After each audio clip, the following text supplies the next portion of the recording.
الرحمن الرحيم الحمد لله رب العالمين الصلاة والسلام على أشرف المرسلين نبينا محمد وعلى آله وأصحابه أجمعين أما بعد اللهم علمنا بما ينفعنا وانفعنا بما علمتنا يا أرحم الراحمين اللهم ربنا زدنا علما نافعا وارزقنا فهما اللهم اهدنا واجعلنا سببا لمن اهتدى يا أرحم الراحمين. Bapak-bapak sekalian, ibu-ibu, rahimakumullah, kembali dengan ucapan alhamdulillah kita ungkapkan rasa syukur kita kepada Allah yang alhamdulillah masih memberikan kepada kita kesempatan hidup, ditambah lagi kemauan tentunya untuk duduk sejenak mentadabburi beberapa ayat Al-Quran yang mudah-mudahan menjadi amal soleh bagi kita semua insyaallah. Kemudian tak lupa salawat dan salam semoga terlimpah terus-menerus kepada junjungan kita Nabi besar Muhammad sallallahu alaihi wasallam. Semoga kita insyaallah termasuk dari umat beliau yang akan mendapatkan kesempatan minum dari telaganya insyaallah pada hari kiamat, dan juga semoga kita bisa bersatu dengannya di Jannatul Firdausil A'la, amin ya rabbal alamin. Malam ini sekalian kita akan lanjutkan kajian surah At-Taubah kita di ayat yang ke-90. Ayat yang ke-90 ini datang setelah di ayat-ayat sebelumnya Allah Subhanahu wa taala telah memberikan kecaman kepada orang-orang munafik dari penduduk Madinah, khususnya mereka yang mampu berjihad karena punya kekayaan, punya mal, punya harta. Akan tetapi mereka datang kepada Nabi sallallahu alaihi wasallam untuk mengungkapkan ketidakikutsertaan mereka dalam berjihad. Ya, ista'dzanaka ulul tawli minhum, kata Allah. Orang-orang yang punya kemampuan meminta izin kepadamu agar mereka tidak ikut dalam berperang, khususnya peperangan Tabuk.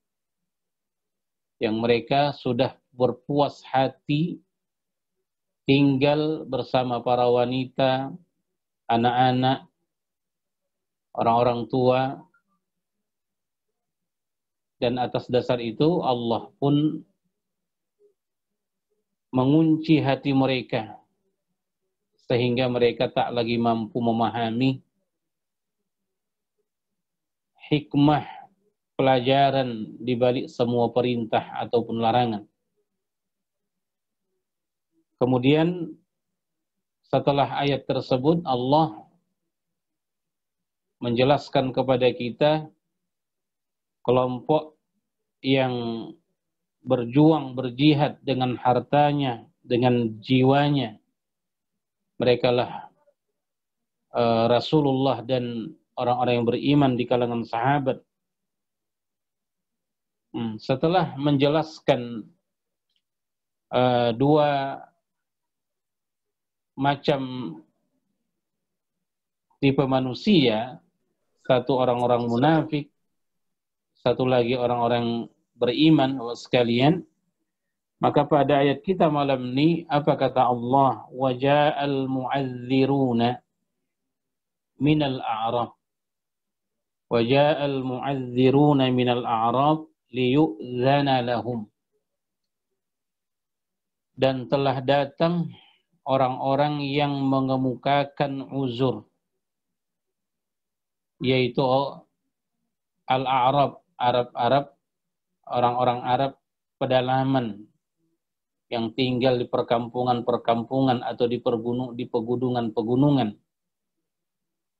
Mereka datang agar diberi izin bagi mereka supaya tidak ikut berperang, khususnya di peperangan Tabuk.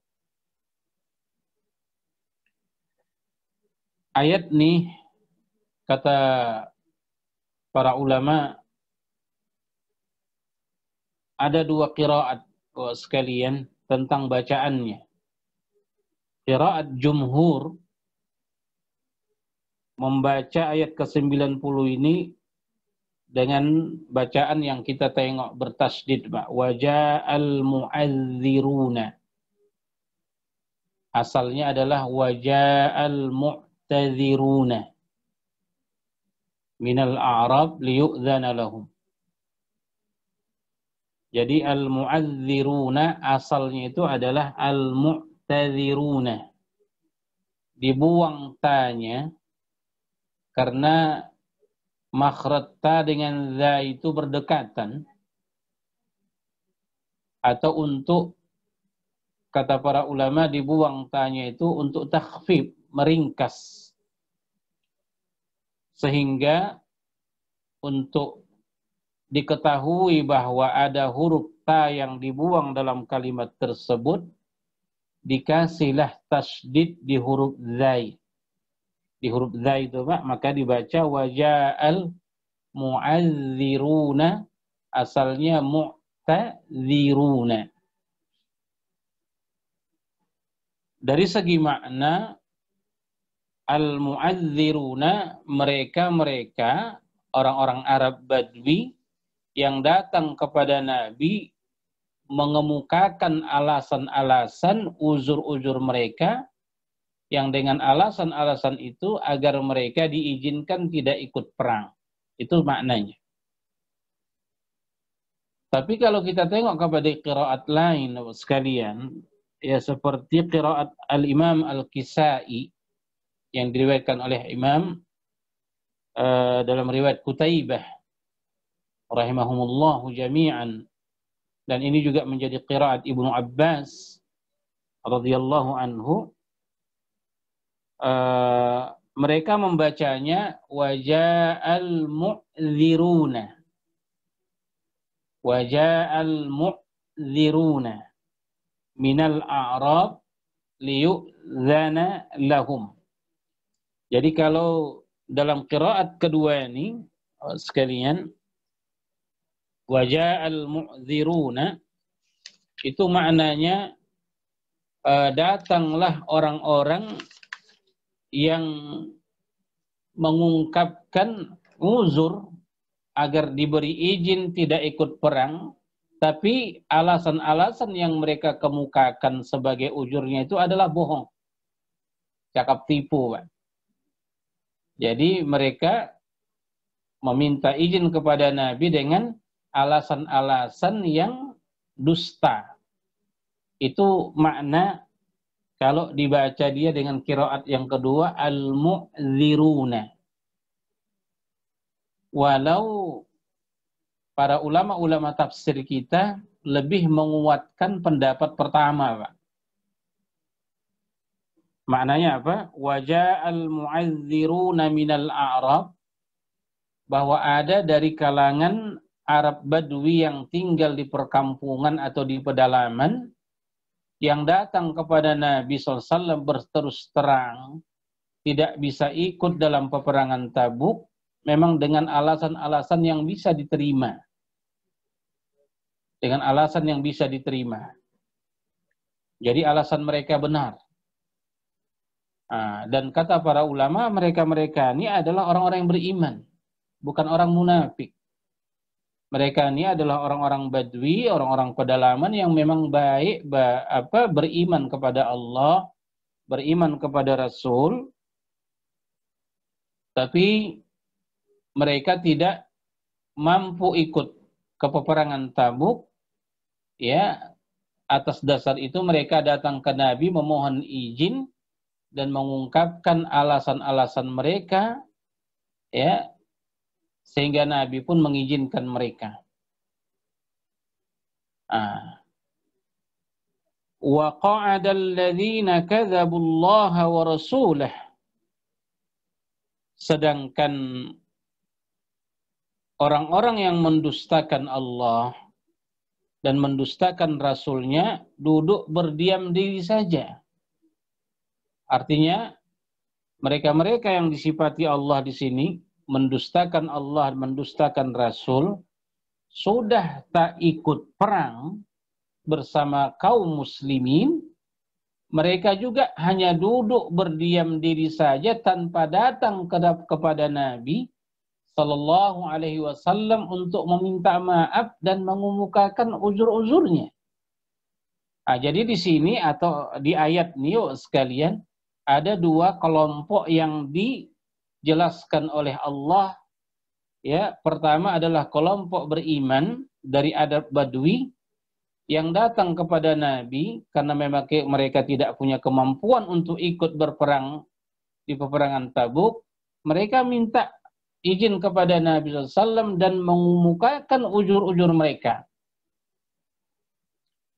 Sedangkan kelompok yang kedua, ini kelompok munafik. Sudah tak ikut perang, ya, sudah tak ikut perang, mereka pun semacam tidak bersalah. Ya, semacam tidak bersalah, sehingga mereka hanya duduk berdiam diri tanpa datang kepada Nabi untuk meminta maaf. Karena itu, inilah yang dikuatkan oleh ulama. Lalu, sayusibul ladzina kafaru minhum adzabun alim, kata Allah. Kelak, ya, satu saat, orang-orang yang kafir di antara mereka akan ditimpa azab yang sangat pedih. Jadi sayusibul ladzina kafaru, jadi mereka orang-orang yang mendustakan Allah dan mendustakan Rasul, yang tidak mau ikut dalam perang. Ya, mereka itulah orang-orang munafik. Ya, mereka adalah orang-orang munafik yang di penghujung ayat ini Allah mengatakan bahwa sayusibul ladzina kafaru. Makanya orang-orang munafik yang disebutkan dalam ayat ini mereka sebenarnya adalah orang-orang kafir yang satu saat di akhirat nanti mereka akan mendapatkan hukuman dari Allah, yaitu azabun alim, siksa yang pedih. Ya, siksa yang pedih. Jadi ini sekalian lebih kurang makna dari ayat ini. Jadi kita katakan bahwa ayat ke-90 ini, kalau kita kepada pendapat pertama dan ini yang dikuatkan oleh mayoritas ulama tafsir, di sini penjelasan tentang dua kelompok manusia. Satu yang beriman kepada Allah, tapi mereka tidak punya kemampuan untuk ikut perang. Lalu datang kepada Nabi meminta maaf dan mengungkapkan alasan-alasan yang benar. Sedangkan kelompok yang kedua adalah kelompok munafik. Sudah tidak ikut berperang. Mereka pun berdiam diri saja tanpa datang menjumpai Nabi untuk mengungkapkan alasan dan minta maaf mereka.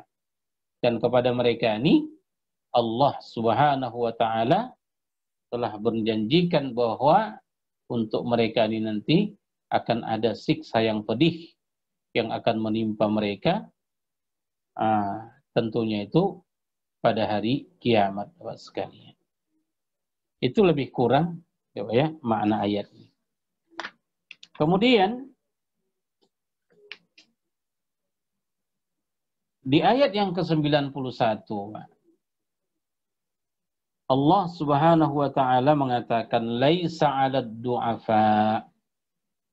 wala 'alal marda wala 'alal ladzina la yajiduna ma yunfiquna harajun idza nasahu lillahi wa rasulih.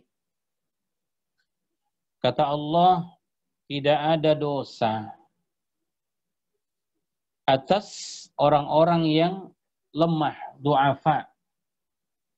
Yang kata para ulama, ad-du'afa itu adalah ya dha'fun fil badan atau dha'fun fil baniyah. Ya, mereka orang-orang yang lemah dari segi fisik. Kata Ibnu Katsir, termasuk minat du'afa dari golongan orang-orang lemah, al-'ama wal a'raj, orang-orang yang buta atau orang-orang yang cacat, Pak. Ya, cacat fisiknya. Seperti pincang dan sebagainya. Mereka yang dimaksudkan dengan ad-du'afa, atau mereka lemah karena sudah uzur, sudah terlalu tua. Jadi tidak ada dosa atas orang-orang yang lemah, dan juga tidak ada dosa atas orang-orang yang sakit, yaitu sakit yang tak memungkinkan mereka berangkat untuk berperang. Lalu kelompok yang ketiga kata Allah, wala 'alal ladzina la yajiduna ma yunfiquna haraj. Dan kelompok yang ketiga juga, tidak ada dosa atas mereka bila tidak ikut berperang. Kenapa? Karena kata Allah, wala 'alal ladzina la yajiduna, mereka tidak mendapatkan apa yang mau mereka infakkan untuk berjihad. Mereka tidak punya dana, tidak punya kemampuan. Fisik bagus, tapi kemampuan tidak ada. Kendaraan menuju Tabuk tidak ada. Jadi mereka ini adalah orang-orang yang disebut oleh para ulama kita ashabul a'dzar. Orang-orang yang mempunyai halangan sehingga tidak bisa ikut dalam peperangan, dan atas dasar itu mereka tidak dinilai melakukan kesalahan. Makanya kata Allah, laisa 'alad du'afa'i wala 'alal marda wala 'alal ladzina la yajiduna ma yunfiquna haraj. Haraj di sini isim, dosa. Jadi tidak ada dosa atas mereka, kata Allah. Tapi kata Allah, idza nasahu lillahi wa rasulih. Mereka, orang-orang yang disebutkan ini, baik du'afa, orang-orang sakit, atau orang-orang yang tidak punya dana, tidak punya mal, untuk berangkat ke medan jihad tersebut, baru mereka tidak berdosa dengan ujur-ujur itu, Pak. Ada syaratnya. Makanya di sini idani, kata para ulama, syai'un muhim, sesuatu yang sangat penting. Makanya disebut dia syartiyah. Ya, idza nasahu lillahi wa rasulih. Maknanya mereka tidak akan berdosa sekalipun mereka tidak ikut perang, tapi syaratnya bahwa mereka ikhlas kepada Allah Subhanahu wa taala, dan begitu juga ikhlas kepada Rasulnya. Jadi idza nasahu lillah wa rasulih. Yang ditafsirkan oleh para ulama, mereka ikhlas kepada Allah, yaitu mereka juga ikhlas kepada Rasulnya. Jadi makna nasahu lillahi wa rasulih di sini, kata para ulama, adalah akhlasu lillahi wa li rasulih. Jadi selama mereka ikhlas kepada Allah dan Rasulnya, maka sekalipun mereka tidak berangkat perang, ya, sekalipun mereka tidak berangkat perang, maka tidak ada dosa atas mereka. Penafsir-penafsir Al-Quran seperti Al-Imam Al-Khazin rahimahullah, ya, dalam tafsir Al-Khazin, yang dimaksud idza nasahu lillahi wa li rasulih, ya, syaratnya apabila mereka ikhlas kepada Allah, ikhlas kepada Rasul, bahwa ketika orang-orang beriman bersama Rasulullah berangkat ke Tabuk, sedangkan mereka tinggal di negeri Madinah, ya, maka selama mereka tinggal itu, mereka tetap melakukan hal-hal yang disukai Allah dan disukai Rasul. Itu makna nasahu lillah wa li rasulih. Ya. Mereka tetap melakukan hal-hal yang disukai oleh Allah dan yang disukai oleh Rasul. Jadi di tempat kediaman mereka, mereka melakukan aktivitas, ya, melakukan aktivitas yang aktivitas yang tidak merugikan kaum muslimin, tidak membuat berita-berita bohong, ya, tentang Rasulullah dan kaum muslimin yang berjuang di medan perang, ya, atau tidak melemahkan semangat, ya, orang-orang yang tinggal di Madinah dengan membuat kabar-kabar bohong bahwa Rasul dan orang-orang yang beriman mengalami kekalahan dan sebagainya. Itu makna, kata para ulama, nasahu lillahi wa rasulih. Jadi selama mereka berdiam di tempat tinggalnya, tak ikut berperang ke Tabuk, maka mereka melakukan hal-hal positif, ya, melakukan hal-hal positif, baik ketaatan mereka kepada Allah ataupun ketaatan mereka kepada Rasul. Juga mereka membuat, ya, kebaikan-kebaikan yang dirasakan oleh sesama mereka yang tinggal, ya, mendoakan para pejuang misalnya, ya, membantu mereka orang-orang yang tinggal, ya, yang keluarganya, membantu orang-orang yang tinggal, yang keluarganya ada yang ikut perang bersama Rasulullah SAW, mereka menjaga keamanan kota Madinah, menjaga orang-orang yang tinggal di kalangan perempuan dan anak-anak dan sebagainya. Itulah maksud, kata ulama, nasahu lillahi wa rasulih. Karena itu, ma'alal muhsinina min sabil. Jadi tidak ada jalan, ya, tidak ada jalan terhadap orang-orang yang berbuat kebajikan. Tidak ada jalan apa maksudnya? Tidak ada jalan atau celah, ya, orang-orang yang berbuat kebajikan itu layak untuk dicela. Ya, layak untuk dicela.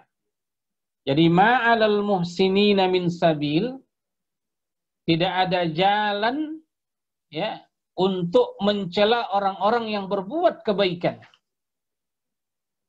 Artinya mereka tak pantas untuk dicela. Artinya sekalipun mereka tidak ikut berperang ke Tabuk, ya, disebabkan karena mereka du'afa atau mardah, atau memang tidak punya kemampuan dari segi finansial untuk berangkat ke Tabuk, dan mereka pun betul-betul orang yang ikhlas kepada Allah, ikhlas kepada Rasul, maka mereka ini adalah orang-orang muhsinin. Ya, mereka ini adalah orang-orang muhsinin, dan karena mereka dari golongan orang-orang muhsinin, apa kata Allah? Ma'alal muhsinina min sabil. Jadi tidak ada jalan atau celah, kita katakan, pantasnya mereka untuk dicela. Karena Allah sendiri pun memaafkan mereka. Nabi sendiri pun membolehkan mereka tinggal. Karena itu tidak patut mereka untuk dicela. Wallahu ghafurur rahim, dan Allah Maha Pengampun lagi Maha Penyayang. Kemudian sudah kita jelaskan tadi bahwa mereka-mereka yang tidak ada dosa bila tidak ikut perang ini adalah 3 kelompok, Pak. Satu ad-du'afa, kemudian al-mardha, dan yang terakhir adalah orang-orang fuqara yang tidak punya, kita katakan, kemampuan dari segi finansial untuk berangkat menuju peperangan. Kelompok ketiga ini, Pak, kembali dijelaskan oleh Allah secara khusus di ayat yang ke-92. Apa kata Allah? Wala 'alal ladzina idza ma atauka litahmilahum qulta la ajidu ma ahmilukum alaihi tawallaw wa a'yunuhum tafidu minad dam'i hazanan alla yajidu ma yunfiqun, kata Allah. Subhanallah. Dan juga tidak ada dosa, kata Allah, wala 'alal ladzina, dan juga tidak ada dosa atas orang-orang, ya, idza ma atauka litahmilahum, orang-orang yang apabila mereka datang kepadamu, wahai Muhammad, kata Allah, supaya engkau memberi kendaraan kepada mereka yang bisa membawa mereka menuju Tabuk. Atau mereka, kata para ulama, meminta bantuan kepadamu, ya, berupa harta atau kendaraan, kuda atau unta dan sebagainya, yang bisa membawa mereka ke Tabuk. Litahmilahum. Tapi karena mereka datang untuk itu, qulta, engkau pun memberikan jawaban kepada mereka, la ajidu ma ahmilukum alaih. Ya, aku tidak mendapatkan sesuatu yang bisa membawa kalian menuju peperangan Tabuk. Jadi mereka memohon kendaraan, ya, atau hal lain kepada Rasulullah SAW, akan tetapi Rasulullah tidak bisa memberikan apa yang mereka minta sehingga mereka mampu ikut dalam peperangan Tabuk. Nah, sebenarnya mereka ini, Pak, adalah kelompok ketiga yang disebutkan di ayat ke-91. Nah, tapi disebutkan lagi oleh Allah secara khusus tentang mereka ini. Kenapa? Karena nampak betul kesungguhan dan keseriusan mereka untuk ikut. Jadi ketidakmampuan mereka dari segi harta, ya, membuat mereka datang kepada Nabi dan memohon kepada Nabi, ya Rasulullah, bantu kami, carikan dana untuk kami agar kami bisa ikut berperan untuk berperang di peperangan Tabuk. Tapi sayang Rasulullah SAW tidak bisa membantu mereka sehingga mereka tak bisa ikut. Saat Nabi mengatakan kepada mereka, la ajidu ma ahmilukum alaih, tawallau, mereka pun balik, ya, dari rumah Nabi SAW. Wa a'yunuhum, wow, di sini wow hal, sedang mata mereka tafidu minad dama', maknanya menangis, bercucuran, basah muka-muka mereka dengan air matanya. Kenapa? Minad dam'i hazanan, karena sedih. Apa yang mereka sedihkan? Alla yajidu ma yunfiqun, mereka tidak mendapatkan apa yang bisa mereka infakkan dalam perjuangan jihad menuju Tabuk.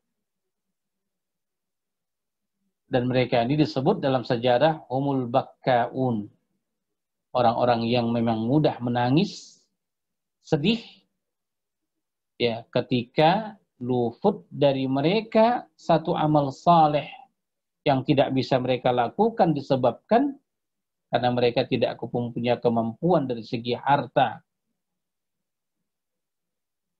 Mereka lah humul bakkaun.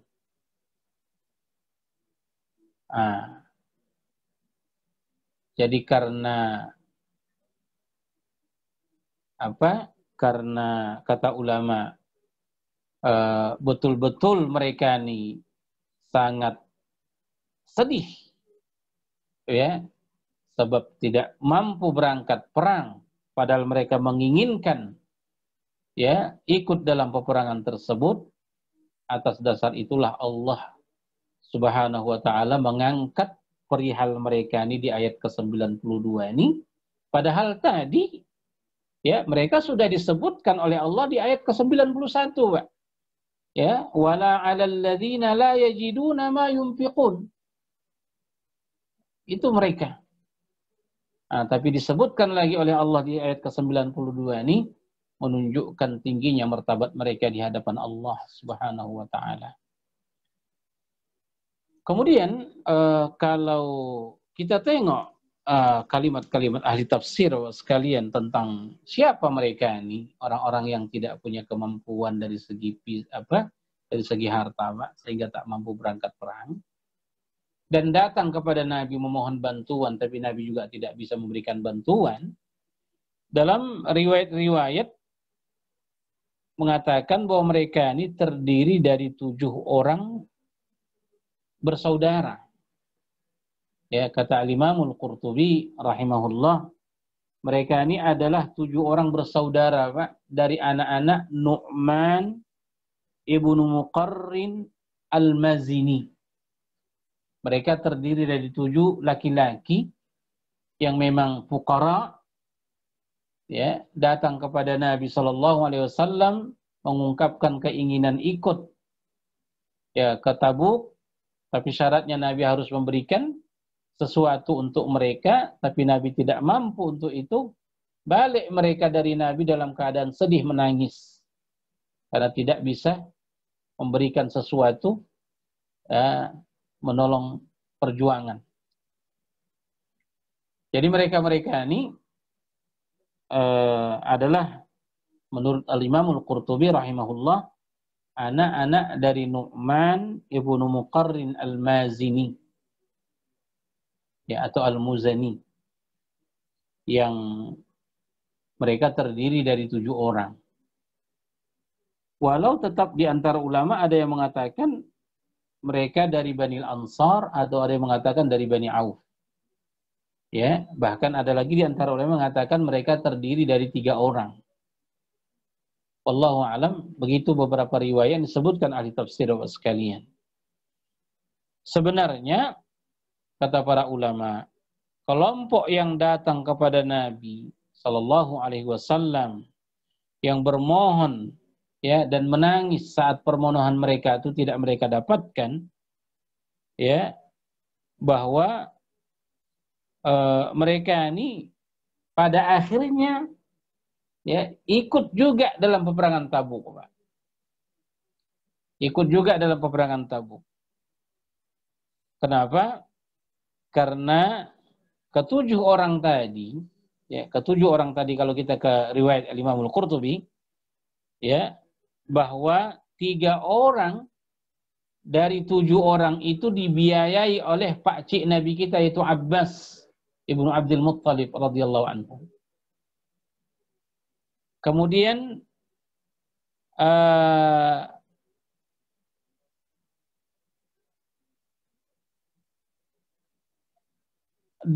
sisanya dibiayai oleh Utsman ibnu Affan radhiyallahu anhu dan salah seorang sahabat Nabi namanya Yamin ibnu Amr An-Nadri. Jadi singkatnya 3 sahabat inilah pada akhirnya yang memberikan kepada mereka kendaraan, memberikan kepada mereka perbekalan, sehingga pada akhirnya yang 7 orang ini ikut berjuang dalam peperangan Tabuk. Begitu kata para ahli tafsir kita tentang hal ini, sekalian.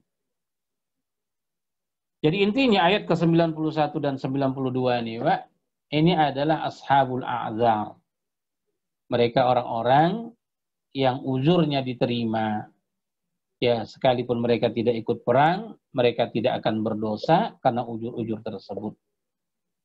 Bahkan Allah Subhanahu wa taala memuji mereka, Orang-orang yang tidak punya kemampuan itu karena memang ketika mereka tidak mampu ikut berjuang membela agama, ya, ada kesedihan yang luar biasa pada diri mereka, sehingga Allah menyebutkan mereka di dalam Al-Quran, yang setiap kita membaca Al-Quran sekalian akan kita tengok dan akan kita ingat tentang mereka ini sampai kiamat. Baik, ini ashabul a'dzar, orang-orang yang kita katakan boleh tinggal dan agama tidak menganggap mereka melakukan satu kesalahan. Walau dengan syarat-syarat yang kita sebutkan tadi, idza nasahu lillah wa li rasulih. Ayat berikutnya, Pak, ayat yang ke-93. Apa kata Allah? Innamas sabilu 'alal ladzina yasta'dzinunaka wa hum aghniya, kata Allah. Ya. Innamas sabilu, sesungguhnya kata Allah Subhanahu wa taala, mereka-mereka yang ada jalan, ada celah, ya, untuk mencela mereka, untuk mengecam mereka, itu hanya diperuntukkan bagi orang-orang yang datang meminta izin kepadamu untuk tidak ikut berperang, wahum aghniya, padahal mereka punya kemampuan. Jadi mereka-mereka inilah yang ada jalan pantas untuk dicela, pantas untuk dikecam. Sedangkan di ayat kita sebelumnya, Pak, ma'alal muhsinina min sabil. Mereka-mereka yang muhsinin, ya kan? Mereka-mereka yang muhsinin, karena mereka du'afa, karena mereka marda, karena mereka fuqara, lalu tidak ikut perang, tidak ada jalan untuk mengecam mereka. Karena mereka ashabul a'dzar. Tapi yang ada jalan untuk mendapatkan kecaman dalam ayat ini, itu diperuntukkan bagi mereka yang datang meminta izin kepada Muhammad supaya tidak ikut perang, wahum aghniya, padahal mereka punya kemampuan. Baik dari segi fisik mereka tidak ada masalah, dari segi finansial pun mereka tidak ada masalah. Mereka ashabul amwal, mereka aghniya, punya kecukupan. Mereka inilah yang pantas dikecam. Yang kata Allah, innamas sabilu. Sabilu kan jalan, Pak. Ya, sabil itu kan jalan. Jadi orang inilah, ya, yang pantas untuk mendapatkan kecaman. Jadi ada jalan untuk mengecam mereka. Radu bi ayyakunu ma'al khawalif. Mereka ini sudah berpuas hati, kata Allah, ya, tinggal berdiam diri bersama ma'al khawalif, bersama orang-orang yang memang tak ikut berperang, karena tak wajib bagi mereka perang. Yang sudah pernah kita tafsirkan, al-khawalif di sini adalah para wanita, anak-anak, dan orang-orang tua yang sudah uzur, berusia lanjut. Itu makna khawalif. Jadi mereka orang-orang yang punya harta nih, punya kemampuan dari segi fisik, tapi datang kepada Nabi meminta izin supaya tak ikut. Mereka ini sudah berpuas hati tinggal bersama orang-orang yang disebutkan oleh khawalif, oleh Allah khawalif, para wanita, anak-anak, dan orang-orang yang sudah usia lanjut. Dan atas dasar itu, wa taba'allahu ala qulubihim, Allah pun mencap hati mereka, karena sudah dicap hatinya oleh Allah, fahum la ya'lamun, mereka pun tidak lagi mengetahui apapun. Sebagian ahli tafsir mengatakan, fahum la ya'lamuna kal bahaim, mereka sudah tidak mengerti apa-apa seperti binatang. Na'udzubillah. Fahum la ya'lamun. Baik. Bila kita tengok ke ayat 87, Pak, yang sudah kita singgung tadi sebentar, ya, sebelum kita ke ayat 90, di ayat 87 itu, di situ disebutkan radu bi ayyakunu ma'al khawalifi wa tubi'a ala qulubihim. Ya, dicaplah atas hati mereka, tapi tanpa disebutkan siapa yang mencapnya. Siapa yang menutupnya gitu, Pak. Wa tubi'a ala qulubihim fahum la yafqahun. Di sini la yafqahun, tapi di ayat kita yang tadi la ya'lamun. Kata para ulama ini proses, Pak. Kata ulama ini proses. Mereka-mereka yang datang ya kepadamu untuk tidak ikut berperang padahal mereka punya kemampuan dari segi fisik dan harta, yang mereka sudah berpuas hati tinggal berdiam diri bersama para wanita dan anak-anak. Ya, atas dasar itu mereka dicap oleh Allah hatinya sehingga mereka tidak lagi bisa memahami satu hikmah, tidak lagi mereka bisa paham, mengerti seluk-beluk satu keadaan. Akan tetapi siapa yang mencap hati mereka atau menutup hati mereka tidak disebutkan di situ Allah. Jadi wa tubi'a ala qulubihim.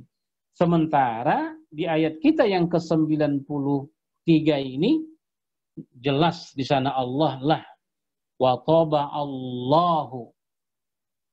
Ya Allah lah yang mencap atau menutup hati mereka, yang karena memang sudah tertutup hati, fahum la ya'lamun, mereka pun orang-orang yang tak tahu apapun. Yang saya bilang tadi menurut sebagian ulama, fahum la ya'lamuna kal bahaim. Mereka tidak lagi tahu apapun, sama seperti binatang, tidak mengerti, Pak.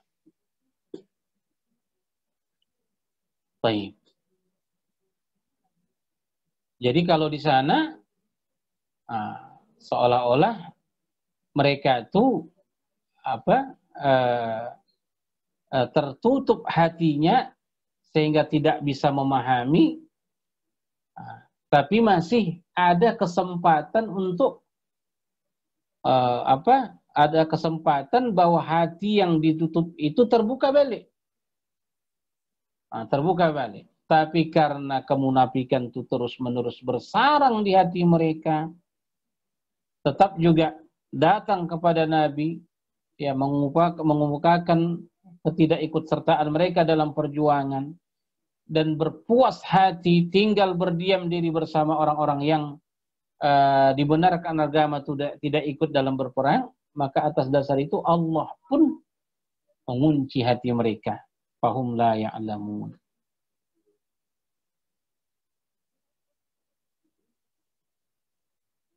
Lalu setelah itu Allah mengatakan ya'tadziruna ilaikum idza raja'tum ilaihim.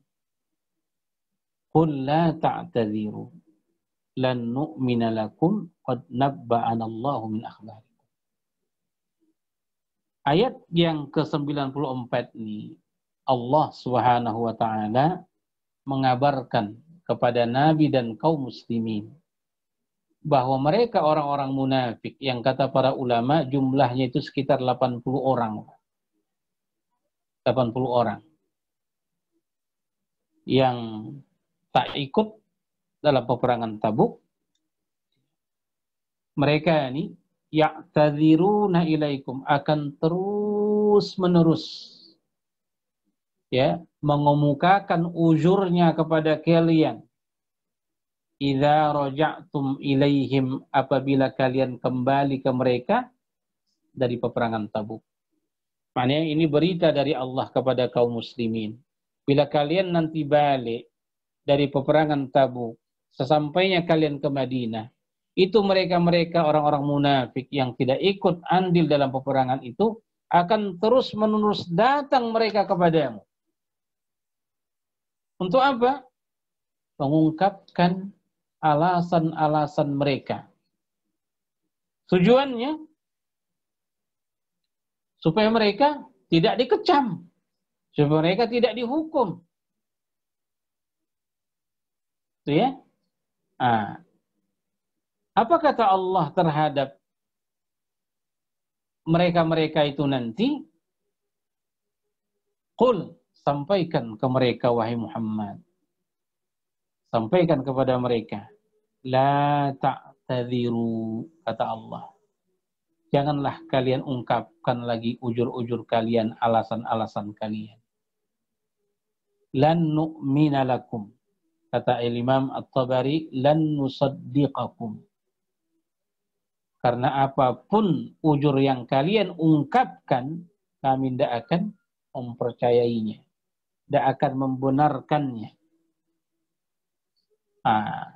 Jadi ini semacam perintah dari Allah terhadap Nabi dan kaum muslimin. Agar orang-orang munafik yang datang kepadamu mengungkapkan ujur-ujur setelah kembalinya kalian dari peperangan Tabuk, jangan terima uzur mereka. Jadi qul la ta'tadhiru. Sampaikan ke mereka, tak usah ungkapkan ujur-ujur kalian lagi. Tak ada gunanya. Lan nu'mina lakum, tidak akankah percaya kami kepada ujur-ujur itu. Jadi untuk mengungkapkan uzur pun tak dibenarkan.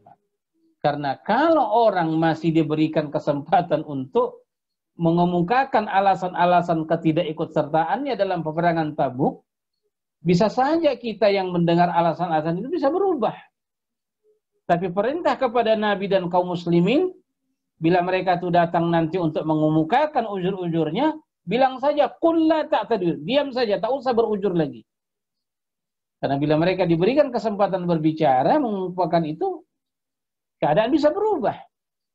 Maka kata Allah, qul la ta'tadhiru lan nu'mina lakum. Kenapa? Qad nabba'anallahu min akhbarikum, kata Allah. Sampaikan ke mereka itu bahwa sesungguhnya Allah telah memberikan sebahagian berita-berita tentang kalian.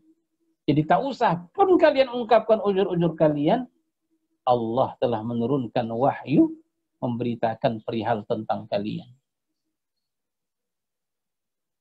Wa sayarallahu amalakum wa rasuluh. Dan kelak Allah akan mengetahui amal-amal kalian, dan begitu juga Rasulnya akan mengetahui amal-amal kalian di masa akan datang. Jadi tidak perlu kalian mengungkapkan ujur-ujur kalian itu kepada kami, karena kami sudah tahu melalui wahyu. Yang kalian bila ingin berubah atau benar kalian dalam ujur-ujur kalian, Allah akan tengok nanti amalan kalian di masa akan datang. Apakah kalian taubat atau tidak? Begitu juga Rasul akan menengok amalan-amalan kalian. Itu kira-kira kata ahli tafsir tentang wa sayarallahu amalakum wa rasuluh. Baik, di sini Bapak sekalian, ya, Allah dan Rasulnya tidak disandingkan. Wa sayarallahu amalakum wa rasuluh. Allah tidak mengatakan wa sayarallahu wa rasuluhu amalakum.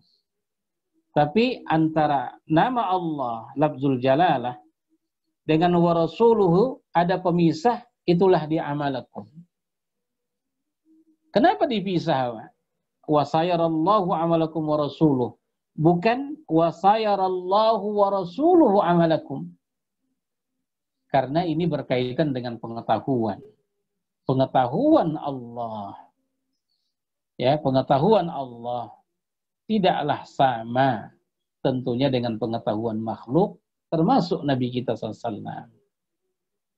Karena itu, makanya dia tidak disandingkan, Pak. Karena waw itu, kata ulama, wa sayarallahu wa rasuluh, bila pakai waw, disandingkan antara Allah dan Rasulnya, maknanya nanti bisa bisa dipahami bahwa ilmu Allah dan ilmu Rasul itu sejajar, dan maha suci Allah dari itu. Makanya dipisahkan dia oleh kalimat amalakum. Karena Rasulullah pun akan tahu dia nanti amal-amal orang-orang munafik ini di masa akan datang itu tetap melalui wahyu dari ilmu Allah. Tsumma turadduna ila alimil ghaibi wasyahadah. Kemudian kalian akan dikembalikan kepada Allah yang mengetahui yang gaib. dan yang mengetahui yang nampak, syahadah. Fayunabbi'ukum bima kuntum ta'malun, lalu dia akan memberitakan kepada kalian tentang perbuatan-perbuatan kalian selama di dunia. Baik. Karena itu, tidak ada gunanya kalian mengemukakan alasan-alasan kalian kepada kalian. Kalau kalian ingin berubah, maka Allah akan melihat perubahan kalian. Rasul pun akan melihat perubahan kalian.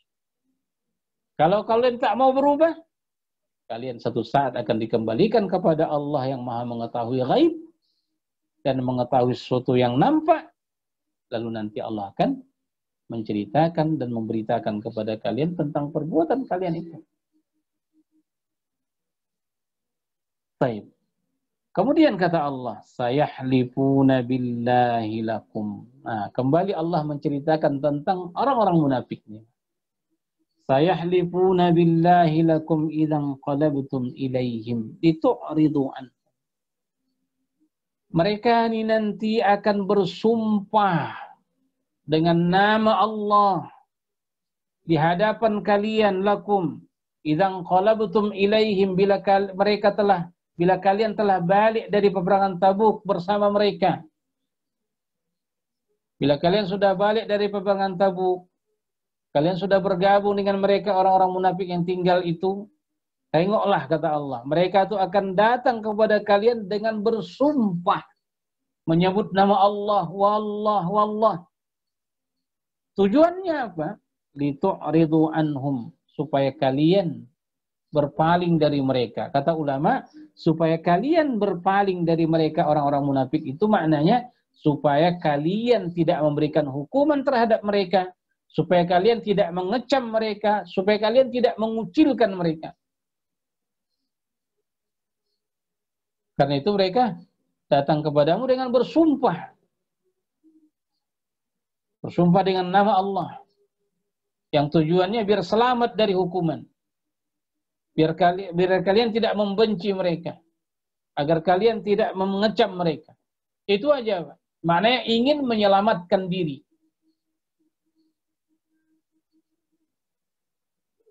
Tapi apa kata Allah? Fa'aridu anhum. Innahum rijsun. Alhamdulillah. Berpalinglah kalian dari mereka. Jangan dengarkan sumpah-sumpah palsu mereka itu. Kenapa? Innahum rijsun. Karena mereka itu adalah kotor. Rijis, kata Ibnu Katsir, rijisun fi bawatinihim ya wa qulubihim. Najis, kotor, perangai mereka, kotor hati mereka, kotor zahir batin mereka. Karena itu berpaling. Tidak usah dengarkan sumpah-sumpah itu. Lalu kata Allah, wa ma'wahum jahannam. Tempat mereka nanti adalah neraka jahannam. Jazaa'an bima kanu yaksibun. Dan sebagai balasan dari apa yang mereka usahakan ketika di dunia. Jadi mereka akan bersumpah dengan nama Allah. Supaya mereka selamat, tidak dikecam. Kemudian Bapak sekalian, di ayat terakhir malam ini yang akan kita pelajari ini, Pak. Yahlifuna lakum. Kembali Allah mengatakan, mereka ini akan terus-menerus bersumpah di hadapan kalian. Wahai kaum muslimin. Litardau anhum, supaya kalian ridha, bersenang hati terhadap mereka. Tak lagi mempermasalahkan kesalahan-kesalahan mereka. Tak lagi mempersalahkan ketidakikutsertaan mereka dalam Tabuk. Mereka akan terus-menerus bersumpah. Yahlifuna lakum. Saya sudah pernah katakan sekalian bahwa Al-Quran bila menyebutkan yahlifuna itu menunjukkan sumpah bohong. Ya, sumpah bohong, Pak. Jadi yahlifuna lakum litardau anhum, supaya kalian ridha terhadap mereka. Jadi kalau sumpah pertama yang disebutkan di atas, supaya kalian tidak memberikan hukuman terhadap mereka, tidak mengecam mereka, biar mereka selamat.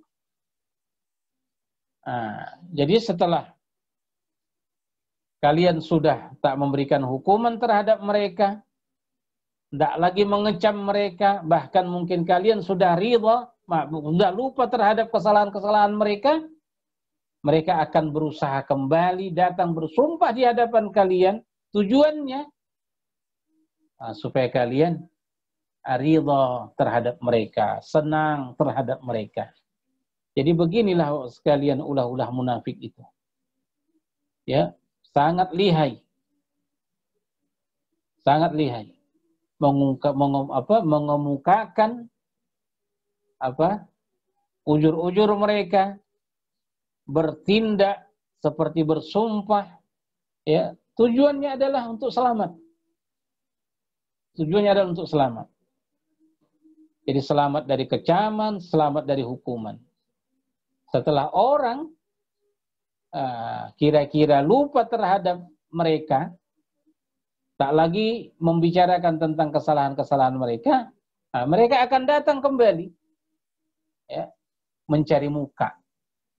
Apa mencari muka? Litardau anhum, supaya kalian ridho terhadap mereka, supaya kalian senang terhadap mereka. Disebutkan di penghujung ayat, fa in tardau anhum.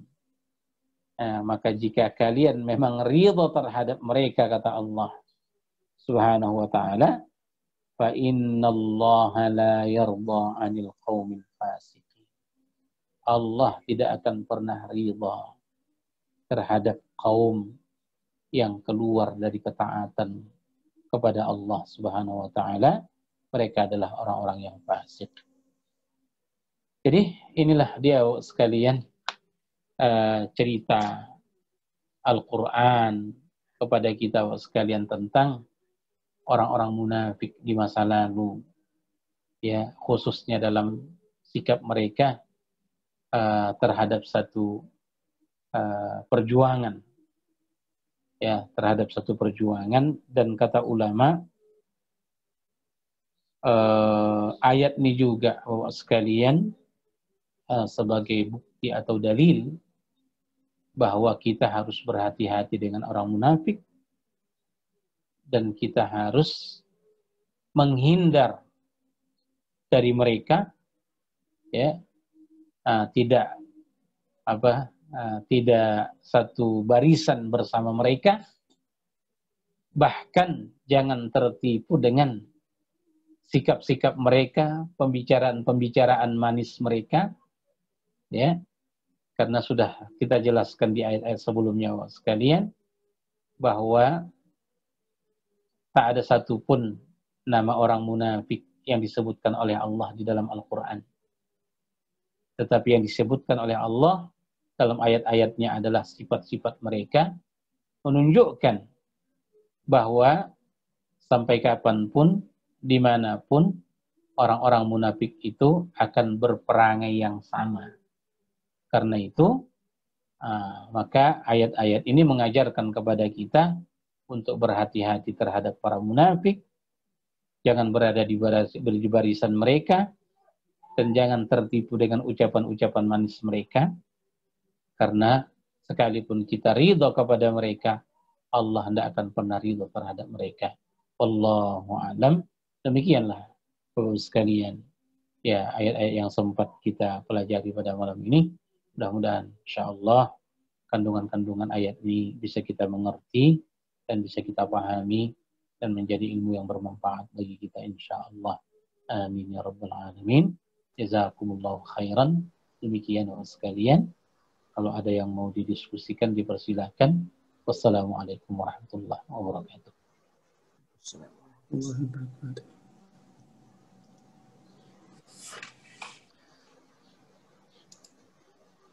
Assalamualaikum warahmatullahi wabarakatuh ya Ustaz. Assalamualaikum Abu Ahmad. Tafadhal. جزاك الله للتفسير مهمة. وإياك إن شاء الله. ولكن بالنسبة حاليا، نعم، نحن الآن أيوة. ليس هناك الإرهاب، ولكن في هذا الحالة لهذا الجهاد.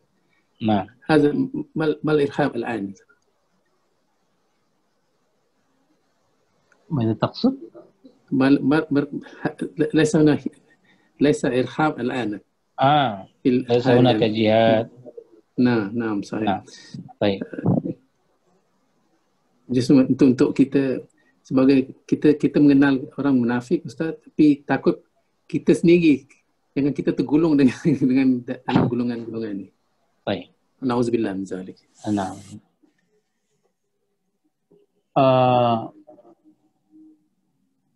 Awalan Abu Ahmad, para ulama mengatakan dalam kitab-kitab tauhid mereka, Pak, an-nifaq qisman. Kemunafikan itu ada dua macam. Satu, mereka bilang nifaq amali. Dan satu lagi adalah nifaq i'tiqadi. Bila kita tengok kalimat munafiqun di dalam Al-Quran, kata para ulama, itu selalu kaitannya kepada nifaq yang kedua, Pak. Yaitu nifaq i'tiqadi. Nifaq i'tiqadi ini adalah mereka yang menampakkan keislamannya tapi menyembunyikan kekufurannya. Hakikatnya mereka adalah kafir. Ya, mereka hakikatnya adalah kafir. Nah, karena itu sikap-sikap yang mereka tunjukkan pun adalah sikap-sikap kekufuran. Ya, sikap-sikap kekufuran.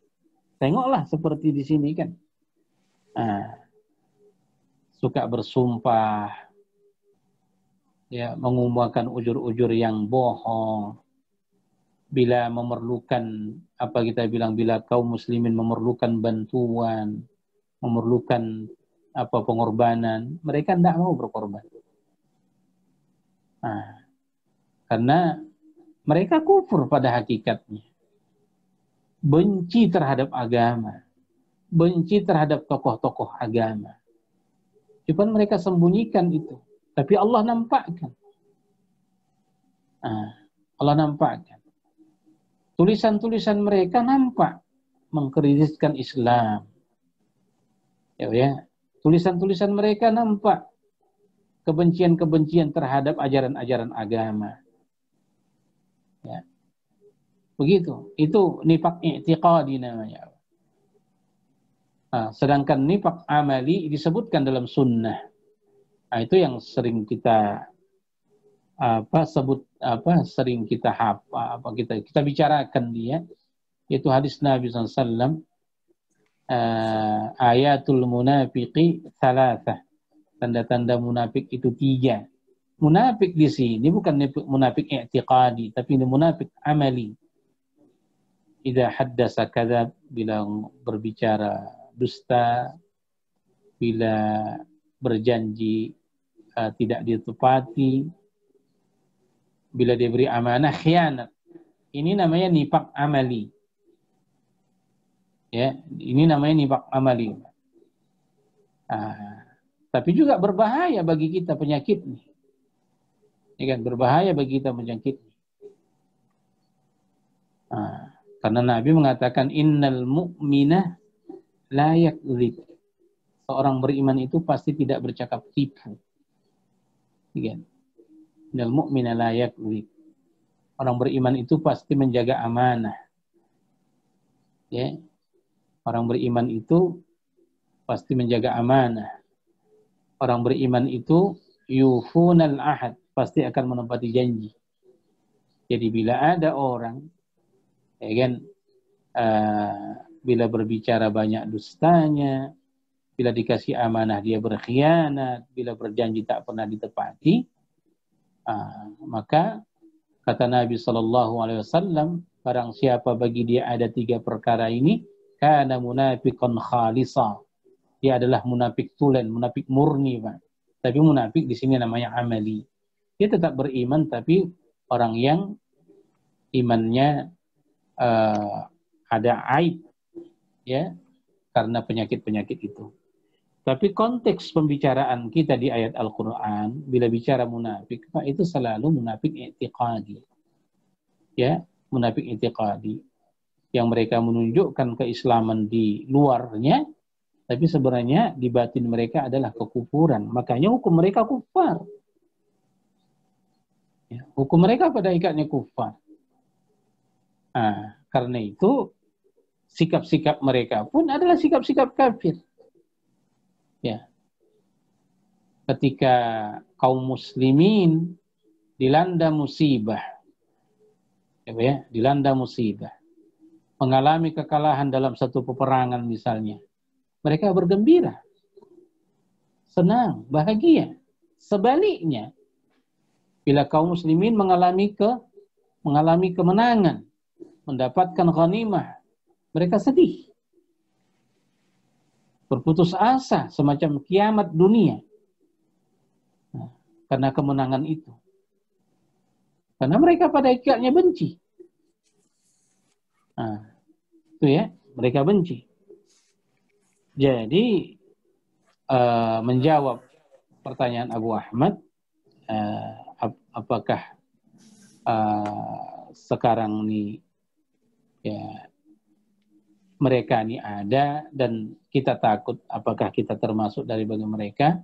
Kalau untuk nifaq i'tiqadi, ya, kalau untuk nifaq i'tiqadi, Pak, insyaallah ya kita tidak menjamin diri kita, akan tetapi kita berusaha untuk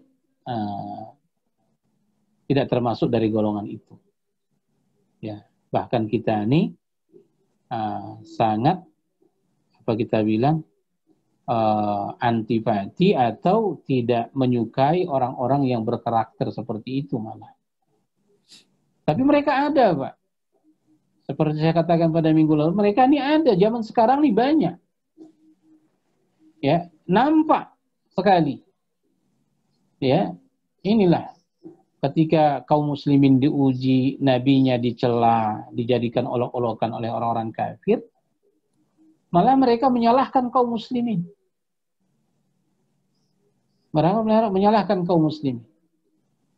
Nah, orang Islam yang memboikot produk-produk mereka, malah mereka mengomentarinya. Mengatakan bahwa ini tindakan dungu, tindakan bodoh, yang tak ada guna dan segala macam. Nampak, Pak? Nah, tapi dia sholat. Subhanallah. Nah, itu dia ya. Jadi, kembali seperti Abu Ahmad bilang, ya kita takut kita termasuk dengan orang itu, makanya kita berlindung kepada Allah, jangan sampai termasuk dari golongan mereka. Dan Rasulullah SAW sendiri, kalau kita tengok di zikir pagi dan petang Nabi itu, Pak, Nabi meminta itu kepada Allah, subhanallah. Allahumma inni a'udzubika minan nifaq wa su'il akhlaq wa dhiqil arzaq, kata Nabi SAW. Aku berlindung kepadamu ya Allah dari buruknya akhlak, dari kemunafikan dan sempitnya rezeki dan sebagainya. Atau kama qala sallallahu alaihi wasallam. Jadi kalau Nabi berlindung dari sifat ini, tentu kita lebih pantas untuk berlindung darinya. Wallahu a'lam. Jazakallah.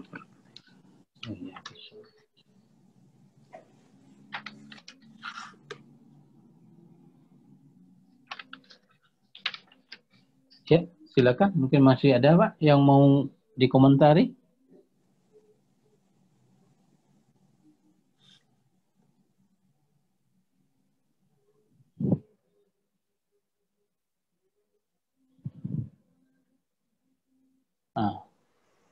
Dah diam nampaknya Pak Syahrul. Semuanya paham agaknya, Ustaz. Amin. Amin, insyaallah.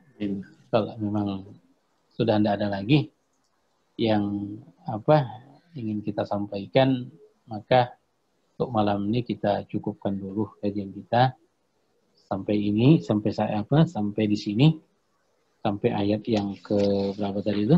Alhamdulillah kita sudah masuk juz 11 loh. 11, Ustaz ya. Iya. Ayat 96. Iya, halaman 96 di juz 11. Alhamdulillah, maknanya 10 juz sudah selesai. Dan ini karunia Allah yang luar biasa. Amin. Oh, ya.